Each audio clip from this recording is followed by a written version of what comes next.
সকলোকে Assamese blogger এনএছৰ এটা নতুন ভিডিঅ'লৈ বহুত দিনৰ মূৰত আপোনালোকক স্বাগতম জনাইছোঁ। আজি আপোনালোকৰ মাজলৈ এটি সুন্দৰ বায়োগ্ৰাফি ভিডিঅ' লৈ আহিছোঁ। বৰ্তমান ৰেঙনি টিভিত সম্প্ৰচাৰিত হোৱা এখন জনপ্ৰিয় ধাৰাবাহিক হৈছে গুণগুণ কথা মৰমৰ।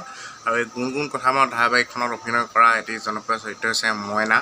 আৰু আপোনালোকে এই চিৰিয়েলখন খুবেই জনপ্ৰিয় হৈছে, আপোনালোকে খুবেই চাই ভাল পায় নিশ্চয়। আৰু এই মইনা চৰিত্ৰটোৰ আচল নাম কি, মইনাৰ ঘৰ ক'ত, লগতে তেওঁ কিমান পঢ়িলে, তো এই সকলোখিনি জনাম আজিৰ ভিডিঅ'টো। তো ভিডিঅ'টো শেষলৈকে চাই থাকক। তো প্ৰথমে জনাওঁ, মইনা চৰিত্ৰত অভিনয় কৰা অভিনেত্ৰীগৰাকীৰ আচল নাম হৈছে হিমাপ্ৰীতি পাটোৱাৰী। আৰু হিমাপ্ৰীতি পাটোৱাৰীৰ জন্ম হৈছিল 10 মে' তাৰিখে তেওঁৰ জন্ম তাৰিখ। আৰু তেওঁৰ ঘৰ হৈছে গুৱাহাটীৰ জালুকবাৰীত। আৰু তেওঁৰ পৰিয়ালৰ বিষয়ে এতিয়া জানিবলৈ লৈছোঁ। তেওঁৰ পৰিয়ালত আছে মাক, দেউতাক আৰু এজন ককায়েক। তেওঁৰ মাকৰ নাম হৈছে লাক্ষাহীৰা পাটোৱাৰী আৰু দেউতাকৰ নাম হৈছে ৰূপজ্যোতি পাটোৱাৰী আৰু তেওঁৰ ককায়েকৰ নাম হৈছে মানসপ্ৰতিম পাটোৱাৰী। আকৌ এতিয়া আমি জানো আহক অভিনেত্ৰীগৰাকীৰ শিক্ষাগত অৰ্হতাৰ বিষয়ে।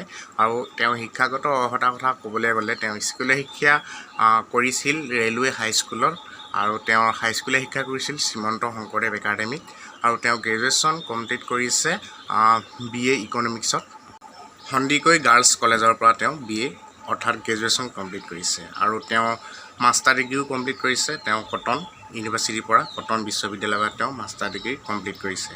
বন্ধু বান্ধৱীসকল, অভিনেত্ৰী হিমাপ্ৰীতি পাটোৱাৰী বৰ্তমান ৰেঙনি চেনেলত গুণগুণ কথা মৰমৰ ধাৰাবাহিকত মইনা চৰিত্ৰটো সুন্দৰভাৱে ৰূপায়ণ কৰিছে। তেওঁ অভিনয় খুব সুন্দৰ হৈছে। তেওঁ অভিনয়ৰ জৰিয়তে তেওঁ অসমত এতিয়া জনপ্ৰিয় হ'বলৈ সক্ষম হৈছে। তেওঁ অভিনয় খুব ধুনীয়া অভিনয় কৰে, আপোনালোকে নিশ্চয় তেওঁ অভিনয় চাই ভাল পায়। আৰু তো বন্ধু বান্ধৱীসকল, অভিনেত্ৰী হিমাপ্ৰীতি পাটোৱাৰীৰ বিষয়ে আপোনালোকৰ জানি কেনেকুৱা লাগিল? তেওঁ শিক্ষাগত অৰ্হতা, লগতে তেওঁৰ জন্ম তাৰিখ, লগতে তেওঁৰ ঘৰ আৰু পৰিয়ালৰ বিষয়ে আপোনালোকক জনালোঁ। ভিডিঅ'টো যদি ভাল পালে লাইক কৰিব, কমেণ্ট কৰিব, চেনেলটো ছাবস্ক্ৰাইব কৰি দিব এনেধৰণৰ ভিডিঅ'সমূহ আগলৈ পাবলৈ।